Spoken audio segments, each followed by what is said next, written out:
Hey everyone, this is Baylor Ray, and in this video, I want to build a Raffling system with JavaScript. So the idea came to me after I saw this project on GitHub called Meetup Raffle.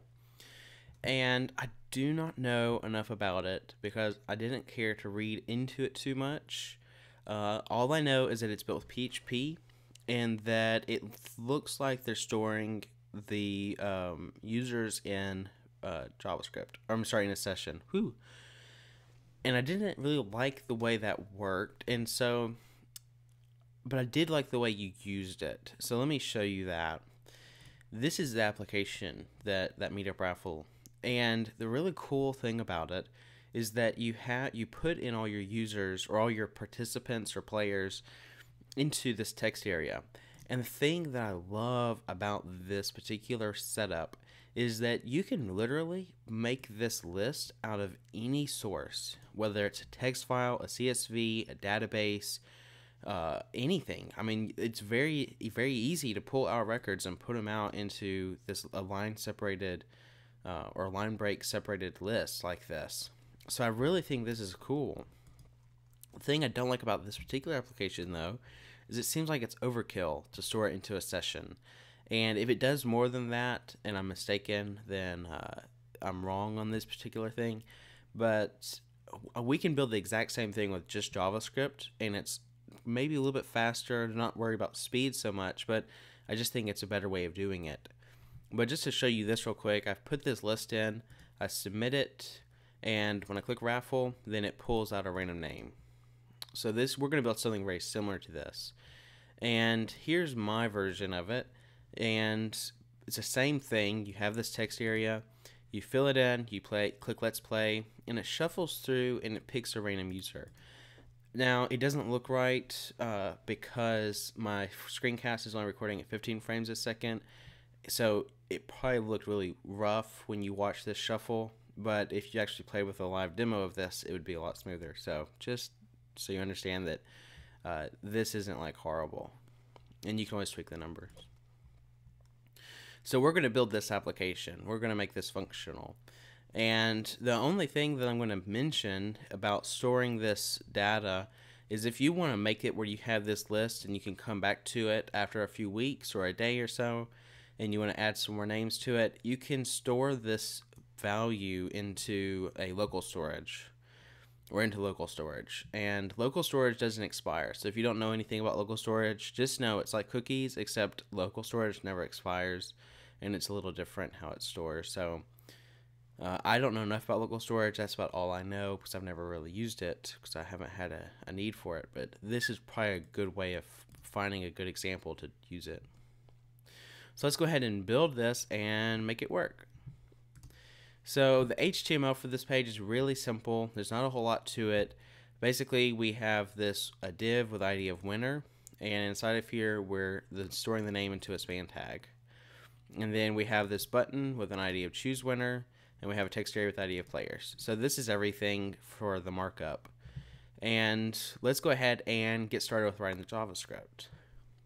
So I've already put this function in here that I pulled from this answer on Stack Overflow. It's pretty simple as to what it's doing, but the thing that I like about it is there's two things. One, PHP has this function called rand, and it has this same type of syntax where you put in a minimum and a maximum number, so you have a range that you can select a random number from. I like that this function mirrors the PHP syntax so much because as I'm somewhat of a PHP developer, so being a PHP developer, seeing this rand function, I already know how this works. The other thing is that it's going to save us a little bit of time. Instead of having to write out this type of thing twice, we're going to use this twice. So the way that I see it is it's okay to extract something like this because I mean you could figure this number out, what it needs to be, take your max and subtract it from your min and put your min in right here, but I like it because it gives me a syntax to kind of use, I guess. So let's go ahead and get started with making this work. So the first thing I want to do is I want to select these three elements here and just get them into some variables. So I'm going to open up a new function, and inside of here I'm going to include my document, and I'm just going to pass that in here. And I'm also going to pass an undefined variable. Now this thing here, anonymous functions, I think have become pretty much known by most JavaScript developers.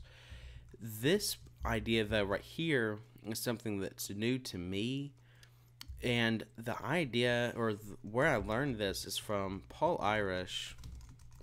Has two videos. He has one called 10 Things I Learned from the jQuery Source, and he has another one called 11 More Things I Learned from the jQuery Source. These are two videos that are really worth watching if you're interested in JavaScript more. And he actually shows this line, or he actually includes window on here, and I think he just passes it in as this. This is a really good way of doing, first of all, by encapsulating all your JavaScript in a function like this, you take it out of the global scope, which is cool. The other thing that you gain is that we're not going to use this window variable, but the other thing that you gain is that a minifier, from my understanding, generally will not minify, if ever, this document variable. No, even if you use it outside of the scope, and I say, you know, document .get element by ID. If I do this, it's not going to minify this document variable. But by pushing it into the scope of this function, the minifier is going to take this parameter. I guess it, for the most part, just ignores the name of the variable and just goes and puts an A here, or whatever it uses, and a B.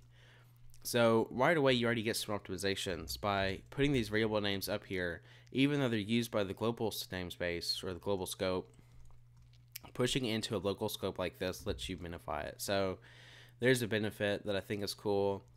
And yeah, the reason you put the undefined here though is because somebody could come in here and say undefined equals true, and then your undefined variable, if you use it, is screwed up. But by doing it this way, that doesn't affect it. Okay, so let's go ahead and select those elements like I said we were going to do. So we're going to have our winner box.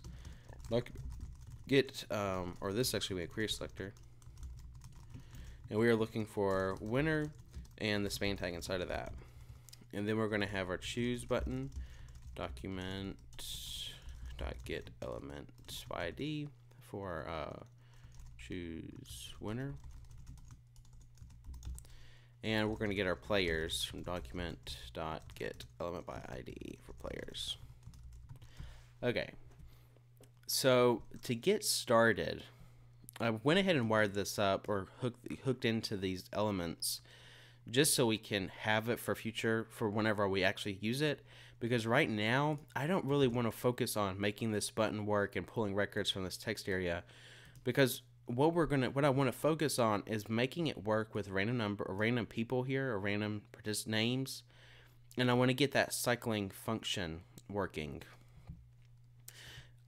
What I want to do, the reason I want to do it this way is because what we're going to build to make this work, we're going to build it in such a way that these will just plug into it. It's going to be like, this is the easy part. This is like falling off a log. This part right here is building the log, I guess. So that's the way we're going to do it. So what I'm going to do is I'm going to take these names out of this text area, and I'm going to put them into an array. So I'm going to use some TextMate stuff here to make this work. And I guess this is pretty standard in most editors nowadays, but I don't know for sure.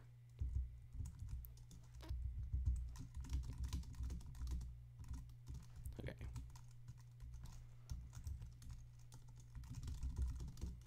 Okay, so now we have these names, and this is what we're going to work with.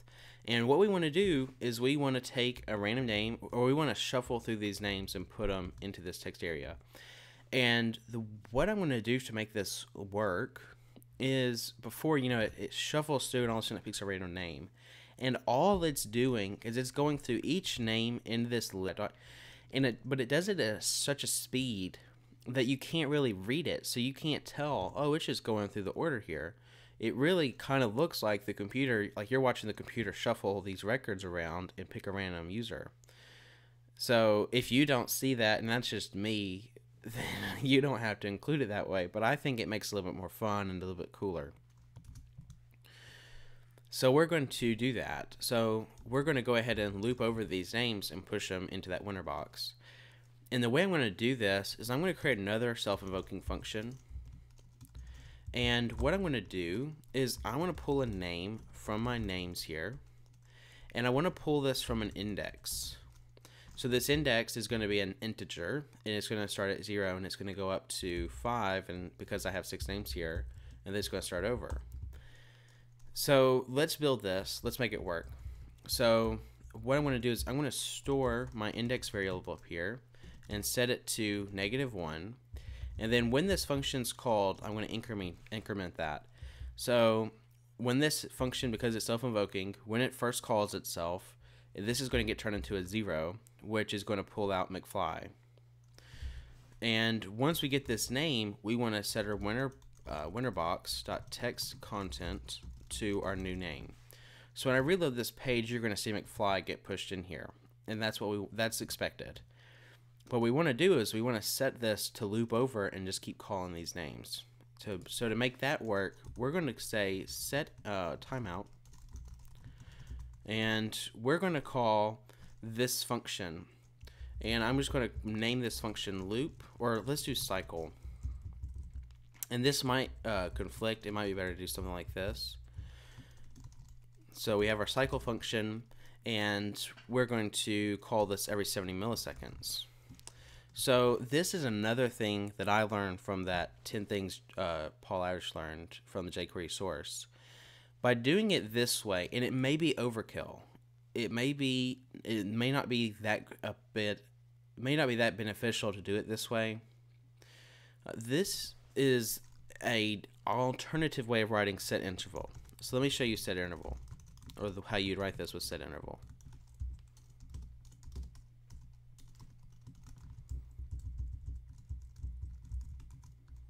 Oh, didn't mean to cut it out. Okay, so this is essentially the same thing. Set interval is going to run this function every 70 milliseconds, and it's going to pull a name out from an index that's always incremented, and it's going to store it into this winner box text content. This is the same thing. It's going to, first of all, it's going to run this function immediately. It's going to set the name and put it into this text content box, and then we're going to set a timeout, and at 70 milliseconds, it's going to call this function again. So the benefit of doing it this way, is set interval doesn't care how long it takes to execute this particular function. If this particular line, because this is the line that I think would take the longest out of these two, if this line took 100 milliseconds to run, set interval doesn't care. It's going to still call this whole function at 70 milliseconds. So even though this takes longer than 70 milliseconds, it could cause some weird things. I don't know what it would do, but it might do some weird stuff. And this particular case or scenario might not be that beneficial to do it this way. I don't know how long this takes. I imagine it is so fast, 70 milliseconds is nothing. But I like the idea. If something happened and the user's browser is slower or whatever it is, that this is the way JavaScript works is going to execute this line, and then it's going to execute this line.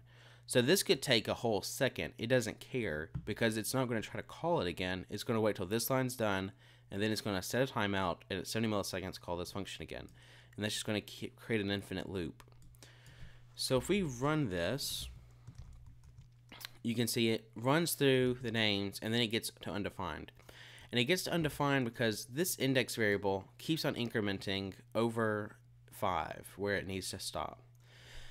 So to fix this, what we're going to do is we're going to say if our name equals undefined, name is going to equal our names at the 0 index, and we're also going to set our index back to 0. And if I run this, you can see now it says infinite loop. But we can optimize this or make it even better. We can remove all of this, and we can use the modulus operator and call names.length. And I just think this is so cool, because when I wrote this the first time, wrote it out. I used that first thing I showed you where you say if name equals undefined, reset our index and stuff. But with this particular case, this is going to work. This is going to do the exact same thing, but it looks a lot better. In my opinion, it's a lot shorter. We run this now, so I've reloaded the page. It's hard to see that. But you can see it's still looping over the names perfectly. And let me remove this so it only calls us once. I want to show you how that works in case you don't see it. I'm going to create a for loop and call var I equals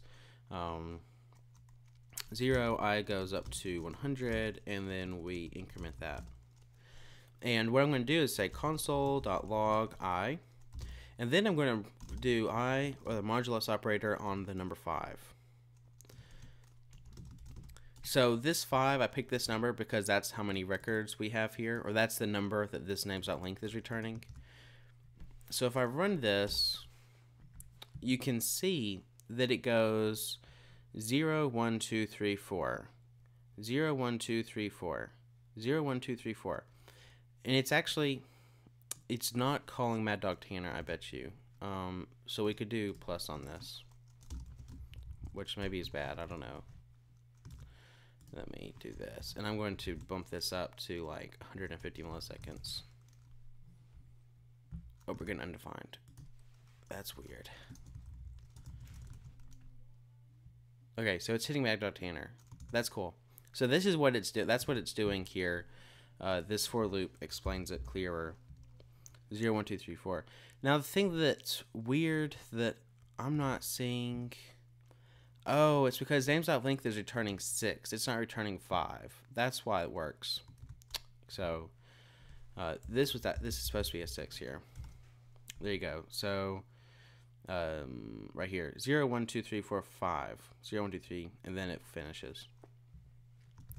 So I think this is pretty cool. I think this is something, I really like it because it's a lot cleaner than what we had before. So now we have this cycling function. Let's change it back to 70 here, even though this probably looks better in the screencast. So it cycles through these names, but it never stops. So we need to stop it. And the way I'm going to do that is I'm going to create another set timeout. And I'm going to run this at 500 milliseconds. And I want to stop this timeout. So the way you do that is I'm going to assign that set timeout to a variable called loop, or the cycle, or no. Oh, I'm just going to call it looper because that's the original name that I came up with, and it's not very descriptive, but it works because I don't have to think of something else. So basically, we're pushing this set timeout into this looper, and I really, because it gets called every 70 milliseconds, I imagine that it overrides it and it puts the last one into this looper. And what we want to do is after 500 milliseconds, we want to clear the timeout on looper. And what this will do is if I reload the page, you can see it stops. It loops through every 70 milliseconds, and then after 500 milliseconds, this gets removed, or it gets cleared or stopped.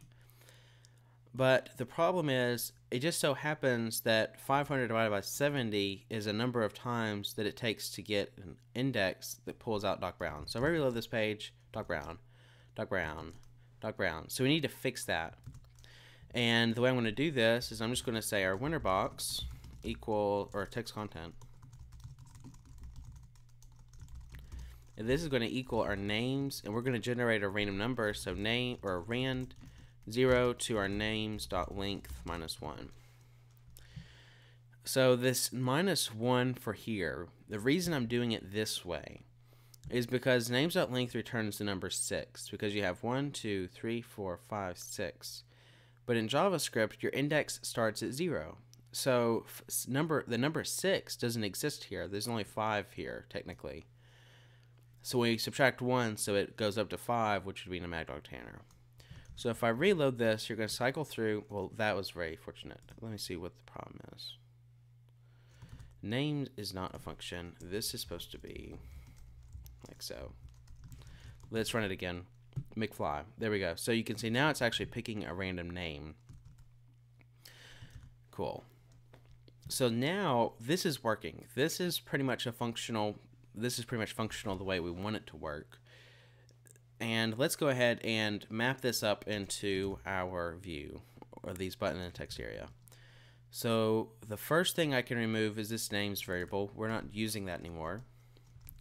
And what I'm going to do is I'm going to say our choose button dot add event listener. And when we click on this button, we're going to run this function.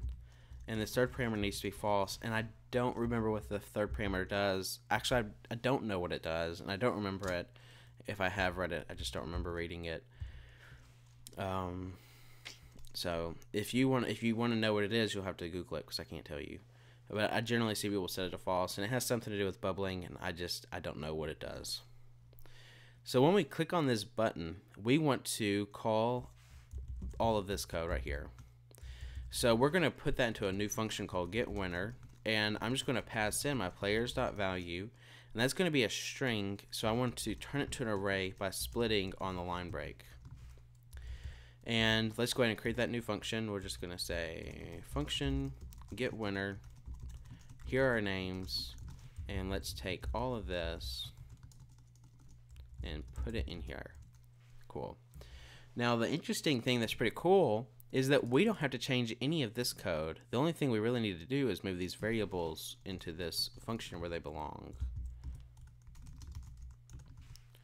It's pretty cool, I think, that the way we wrote this out, that all we have to do is pass this names array, and we're able to pull that just by grabbing our player's text area and taking the value and splitting on the line break.